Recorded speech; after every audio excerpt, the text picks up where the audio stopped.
Pressure. आजकल हम ये देख रहे हैं कि यंग लोगों में भी ब्लड प्रेशर जो है वो हाई होता है और ये ब्लड प्रेशर हाई होने के कई कारण हो सकते हैं, जैसे ओबेसिटी कि बहुत ज़्यादा किडनी के प्रॉब्लम्स आ रहे हैं और हमारे डायलिसिस यूनिट में अराउंड 30 to 40% पेशेंट जो है डायलिसिस पेशेंट जो है वो आज यंग ही है, जिनका उम्र 40 साल से कम है।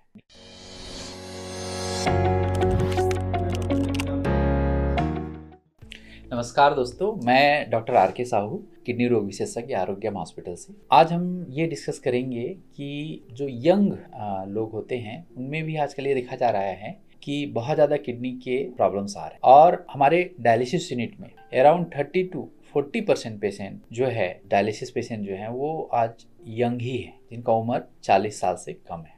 तो आज हम ये जानेंगे कि ऐसा क्यों हो रहा है कि यंग लोगों को किडनी में प्रॉब्लम्स हो रहे हैं। तो कुछ 3 या 4 कारण हैं जिसमें यंग लोगों का किडनी खराब होता है। उसमें से सबसे पहला कारण है जेनेटिक डिसीजेस। तो जेनेटिक डिसीज क्या होता है? जेनेटिक डिसीज मतलब पर्सन के जीन में कुछ ऐसी एबनॉर्मलिटी हो जाती है जिसकी वजह से किडनी के स्ट्रक्चर या किडनी के फंक्शन में प्रॉब्लम आने लगता है और इसकी वजह से समय के साथ धीरे धीरे करके किडनी जो है वो काम जो है उसका कम होता चला जाता है और पेशेंट को डायलिसिस की जरूरत पड़ती है। जनरली सभी प्रकार के जो जेनेटिक डिसीज हैं उसमें प्रिवेंशन पॉसिबल नहीं है। हाँ, ऐसे लोगों को अल्टीमेटली ट्रांसप्लांट की जरूरत पड़ती। दूसरे जो प्रॉब्लम्स हैं जिनमें यंग लोगों को इफेक्ट हो रहा है वो है बॉडी में इम्यूनिटी या ऑटो इम्यून डिसीजेस।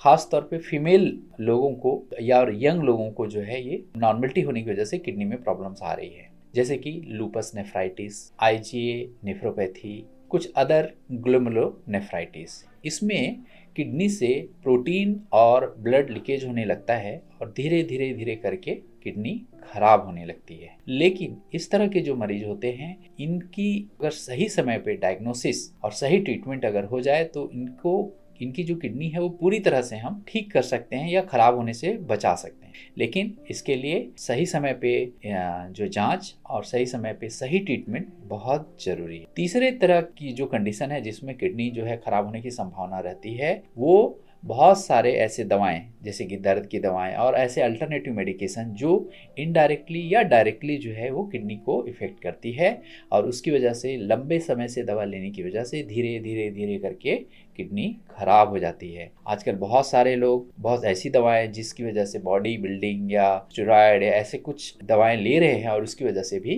किडनी में प्रॉब्लम हो रहा है। चौथा कंडीशन है ब्लड प्रेशर। आजकल हम ये देख रहे हैं कि यंग लोगों में भी ब्लड प्रेशर जो है वो हाई होता है और ये ब्लड प्रेशर हाई होने के कई कारण हो सकते हैं, जैसे ओबेसिटी एक बहुत महत्वपूर्ण कारण है जिसकी वजह से हाइपरटेंशन भी हो रहा है और डायरेक्टली और इनडायरेक्टली जो है किडनी भी इफेक्ट हो रहे हैं। इसके अलावा जो किडनी में यंग लोगों में जो प्रॉब्लम होने का हम अगर कारण ढूंढेंगे तो बहुत सारे ऐसी चीजें होती हैं, जैसे कि हमारे पानी है ना, पानी में जो एबनॉर्मलिटीज होती है, पानी में हैवी मेटल्स होते हैं या फिर हमारे जो खाने या उसमें जो है कुछ ऐसे हैवी मेटल्स होते हैं वो धीरे धीरे करके किडनी में प्रॉब्लम क्रिएट करते हैं। तो इस तरह से ये कुछ महत्वपूर्ण कारण हैं जो कि किडनी में जो यंग लोग हैं उसकी किडनी में प्रॉब्लम क्रिएट करते हैं। इसमें से कुछ ऐसी चीज़ें हैं जिससे हम बच सकते हैं, जैसे कि मैंने बताया कि इम्यूनिटी वाली डिसीज है, जैसे IgA नेफ्रोपैथी हो गया, लूपस नेफ्राइटिस हो गया। इस तरह के पेशेंट जो होते हैं वो पूरी तरह से ठीक हो सकते हैं अगर प्रॉपर टाइम पे डायग्नोसिस और ट्रीटमेंट हो जाए तो। सेकेंड, बहुत सारी ऐसी चीज़ें जिसकी वजह से दवाइयाँ या फिर ऐसे अल्टरनेटिव चीज़ें जिसकी वजह से हमारी किडनी इफेक्ट होती है उसको हम अवॉइड कर सकते हैं। थर्ड जो है, हमें अपनी लाइफस्टाइल को ठीक रख के